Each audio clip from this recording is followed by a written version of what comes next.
ترخم border crossing پر بنائی گئی ایک ننھی بچی کی یہ ویڈیو سوشل میڈیا پر وائرل ہو گئی ہے۔ یہ بچی ان ہزاروں افغان لوگوں میں سے ایک ہے جنہیں پاکستان سے ملک بدر کیا گیا ہے۔ ایک فیملی نے میری توجہ حاصل کی۔ ان کی تقریباً 7 سے 8 ماہ کی بچی تھی جس کی دلکش ہری آنکھیں، خوبصورت اور پرکشش مسکراہٹ فوراً دل کو چھو گئی۔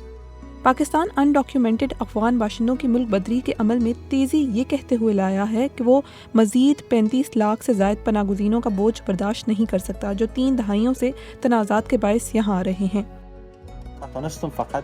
میرے پاس صرف چند لمحے تھے جس میں بچی کی والدہ سے اجازت لے سکا کہ تھوڑی دیر کے لیے ان کی ننھی بچی کی ویڈیو یا تصاویر بنا سکوں۔ میں ان سے مزید بات کرنا چاہتا تھا مگر بدقسمتی سے وہاں بہت سے پناہ گزین تھے اور وہ سب امداد کے منتظر تھے اور مجھے موقع نہیں ملا۔ بارڈر پر وسائل محدود ہیں۔ پاکستان میں پیدا ہونے کے باوجود ہزاروں غیر قانونی طور پر مقیم افغان باشندوں کو واپس بھیجا جا رہا ہے۔ بہت سے خاندانوں کو جو دہائیوں سے پاکستان میں مقیم ہیں کبھی شہریت نہیں دی گئی۔ کیونکہ اس کی مسکراہٹ بہت خوبصورت تھی میں نے اسے مسکان نام دینے کا فیصلہ کیا۔